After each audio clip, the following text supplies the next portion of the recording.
Mivel a videókezdési készségem még mindig olyan effektív, mint a nagyon, ezért egy fárasztó viccel nyitom a videót, és csak imádkozok, hogy nem fogsz utána lekattintani. 7 kisebb víziállat úgy dönt, hogy elmennek egyet kirándulni, szóval összepakolnak és beülnek a Volkswagen T2-es kisbuszukba, majd megindulnak. A szomszéd tóból egy érdekesen kinéző hal kinéz a vízből és megkérdezi, hogy jöhet-e. A többi állat úgy van vele, hogy miért is ne, de viszont csak 7 utassal számoltak, szóval csak 7 ülés van. No para, mondja a hal, majd felszáll ő is. Aztán a többi állat meg nevetve szólal meg, akik látják, hogy nézzétek, a 8. utas a hal áll! Majd rémülten sikítanak, amikor az a hal, ami állt, csupán egy álhal volt, mi volt a többinek maga a halál, és felfalt szinte mindenkit egy érdekesen működő kiugró szájjal. A fiatalabb nézőknek, vagy azoknak, akik nem horror rajongók, vagy nemes egyszerűséggel allergiásak a magyarosításra, a 8. utas a halál című 1979-es filmben egy majdhogy nem tökéletes ragadozó életforma születik a főhősök űrhajójára, és hatalmas nagy terror tart. Ennyire fogom csak összefoglalni a cselekményt, nézd meg a filmet, ha még nem láttad. Lényeg a lényeg, az H.R. Giger által dizájnolt Xenomorph a tökéletes életformaként van bemutatva, meg mivel H.R. Giger, ezért vannak érdekes vonásai, ugyanúgy, mint Jonathan Davis mikrofonálványának, de ez csak Giger jellegzetes stílusa, mely sokaknak bejön. A xenomorfok hihetetlenül effektíven vadászó, több életciklusú, karcsú, kilőhető szájjal rendelkező gyilkoló masinák. Mi lenne, ha azt mondanám, hogy a mi kis bolygónkon is megtalálható egy állat eléggé hasonló leírással és 95% vadászati sikeraránnyal? És még mielőtt valaki azt mondja, hogy az ember is hasonlóan sikeres, csak kiemelném, hogy Ausztrália még mindig veszített egy háborút emuk ellen.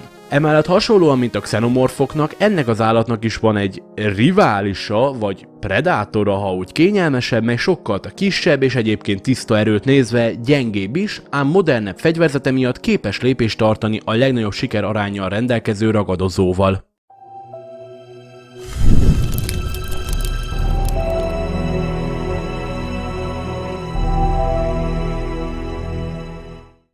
Na most még mielőtt széttépnének, vagy szétpornografizálnának a xenomorf élvezők és élvezők, igen, tisztában vagyok azzal, hogy a valóság nem olyan szinten izgalmas vagy lenyűgöző, mint a fikció, és az egybeesések csupán véletlenek, és ez az állat nem inspirálta a xenomorfot bármilyen úton, módon, a másik meg végképp nem inspirálta a Predator, de szükségem van a clickbaitre, és van elég hasonlóság, hogy pofátlankodjak. Szóval térjünk is rá azokra a hasonlóságokra. Hihetetlenül effektív vadászat, 95% sikerarány, stimmel.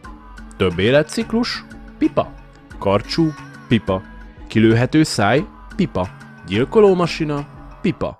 Ez a teremtmény rettenetesen veszélyesnek és ijesztőnek hangzik a leírása alapján. De mérete és egyébként sikerarány maxolása miatt akkor sem lenne túl nagy veszély, ha nagyobb lenne. Ez az állat, amiről szó van, a szitakötő. Egyébként mit éreztek az őseink, amikor összerakták a magyar nyelvet? Annyira sok szavunk túlfűtötten vidám és ártalmatlan, hogy néha jogosnak érzem, amikor Zeg csak tündérnyelvnek hívja. Mármint a szitakötő angolul dragonfly, avagy sárkánylégy, ami teljesen jogos, mert ha nem nézed, hogy a fejük úgy van összerakva, mint az átlagos Reddit felhasználónak, aki nagyon elhiszi, hogy mindent jobban tud, akkor kifejezetten menő kis lényről van szó. Eközben meg a magyarok úgy voltak, hogy te Józsi, látod azt a kis csicska bogarat?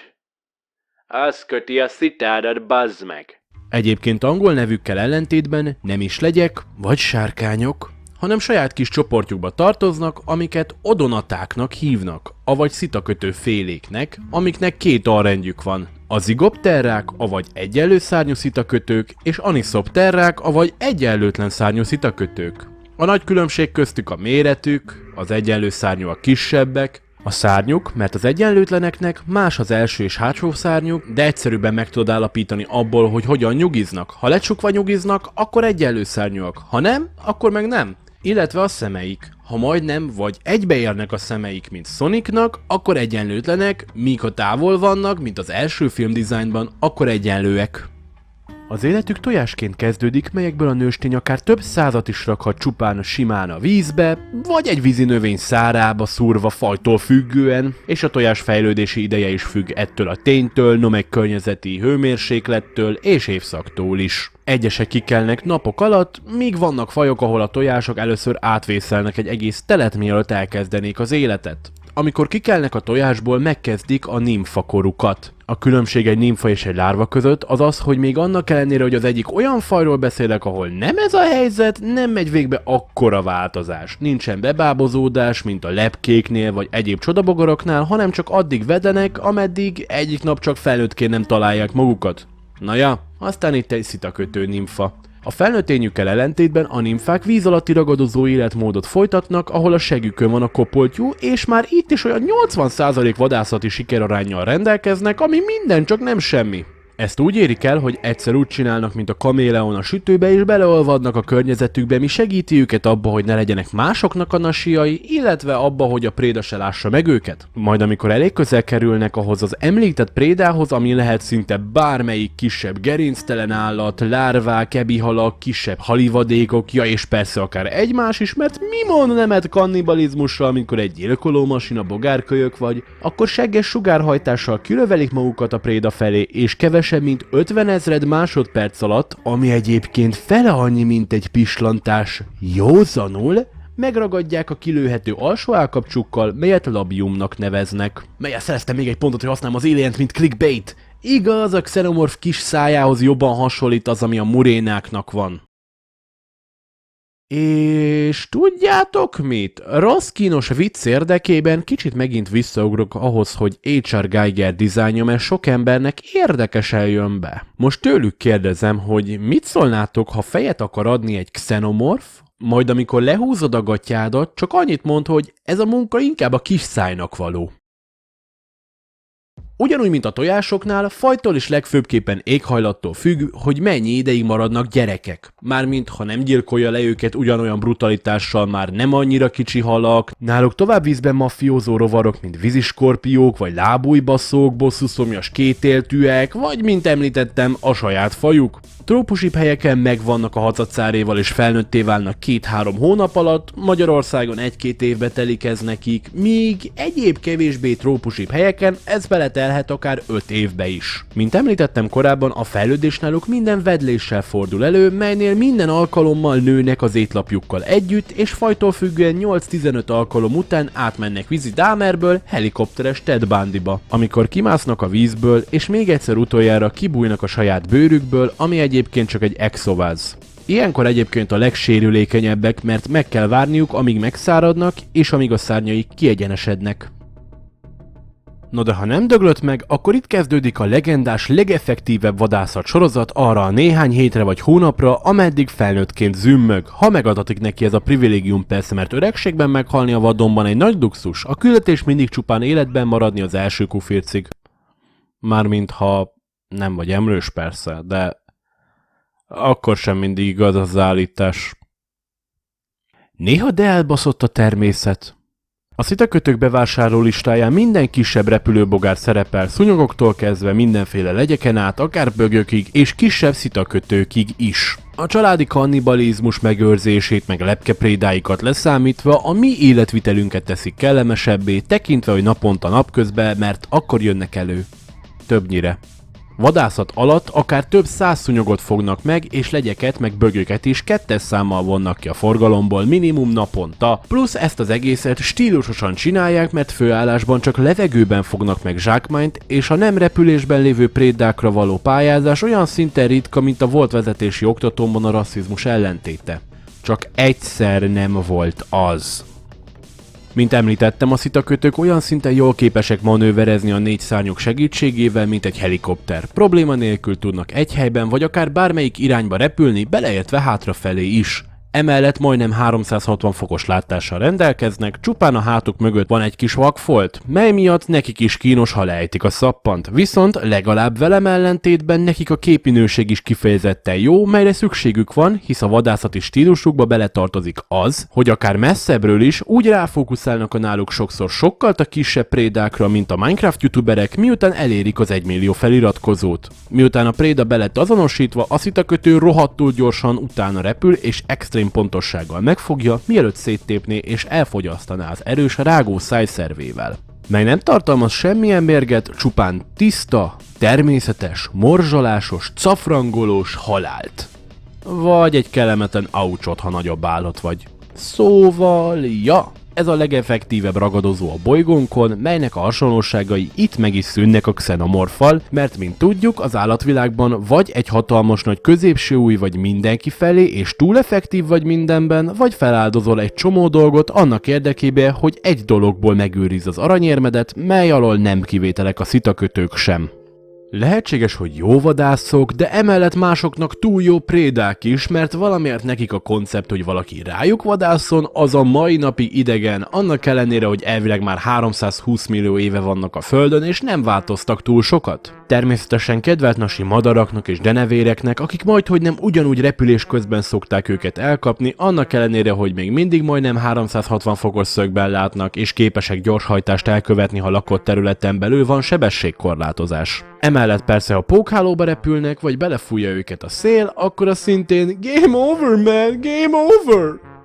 Na de akár pihenés közben is képesek korai stáblista megtekintésére, ha nem tűnik fel nekik egy alig mozgó őrjöngő ötöstag, aki éppen ott nyugizik. No meg ki kell emelnem egy természetes ragadozóját, ami szinte semmiben nem hasonlít egyébként a Predatorra, de olyan szinten tiszteletlen módon fejlődött ki, hogy szinte minden stíluspontot elrabol a szitakötőktől az életükkel együtt. Ez pedig nem más, mint a rablólégy.